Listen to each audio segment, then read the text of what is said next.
ఎన్ని వెళ్తాం కొనేసేవరా పద పద బేబీ పద వెళ్ళాలి.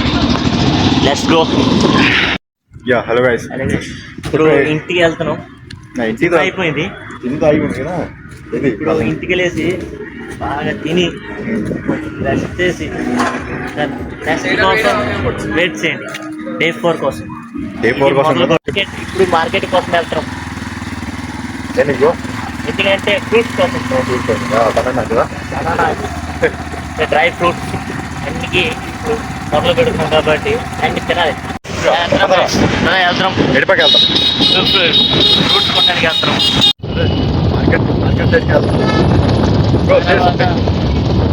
తీసుకురా డైరెక్ట్ కొంటాం. అప్పటికి మీకు తెలుస్తుంది. ఇదైతే మార్కెట్. మార్కెట్లో ఎంట్రీ అయిపోయింది. మార్కెట్లో ఎంట్రీ అయిపోయాం బ్రో. దాని తర్వాత ఇప్పుడు ఫ్రూట్ షాప్ దగ్గరలో వస్తుంది. ఓన్లీ 100 మీటర్స్లో ఉంది. అది కొనిన తర్వాత ఏమేమి కొంటాం అప్పుడు చూడండి ప్రైస్. అడుగు ఎంత సే బ్రో కేజీ కతే పైన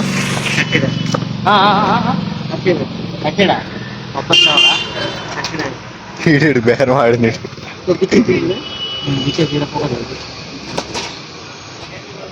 తింటున్నావా? తినడానికి కోసం తినడానికి కోసం కదా. ఏడ్రా ఈ గంట తినేద్దాం. ఏమన్నారు ఫ్రూట్ షాప్లో బాగా ఇచ్చే డిస్కౌంట్ కొత్త పుల్లు వీలే.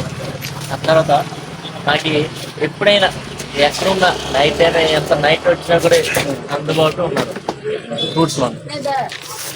బేరం అవుతుందా? అవ్వాలి. అవ్వకూడదు. ఫ్రూట్ షాప్ నుంచి బయలుదేరిపోయాం ఇంటికి వెళ్ళడానికి.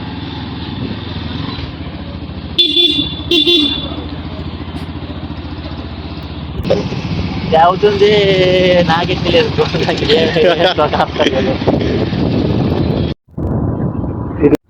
బ్రో జిమ్కి వెళ్ళాలంటే కొంచెం డబ్బులు ఉండాలి బ్రో. మీకు ఇష్టం అందరికి తెలిసిన మాటే కదా. బైపాస్ అవుతుంది బైపాస్ కదా. బైపాస్ లో ఎంట్రీ అవుతున్నాం ఇంటికి వెళ్ళడానికి.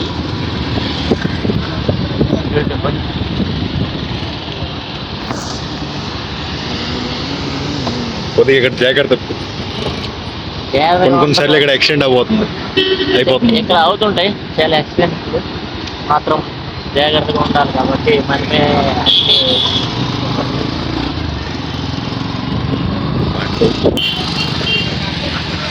అన్ని జిమ్ కానీ ఇంటికి వెళ్ళడానికి ఒక 6 కిలోమీటర్స్.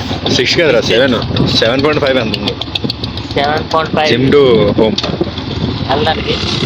అది కూడా రోజు వెళ్ళాలంటే కొంచెం కష్టమే తగులుతుంది కానీ వెళ్ళడం పడుతుంది. మన బాడీ కోసం కాబట్టి, మన ఫిట్నెస్ కోసం కాబట్టి తప్పదు బ్రో.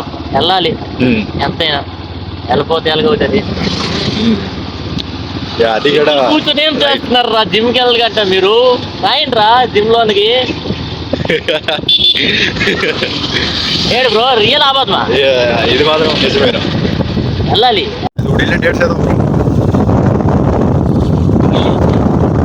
స్నానం చేసి బ్రేక్ఫాస్ట్ చేసి కొంచెం రెస్ట్ తీసుకొని మధ్యలోకి తినేసి తర్వాత డ్యూటీ. ఇదేనా డ్యూటీకి వెళ్తా ఇదే కదా. డ్యూటీ నుంచి వచ్చేసి నైట్ 10కి వస్తా. తర్వాత కొడుకులు లేచి దాని తర్వాత కంటిన్యూ రెడీ అవుతాం. రెడీ అవ్వడానికి ప్రయత్నిస్తున్నాం కూడా.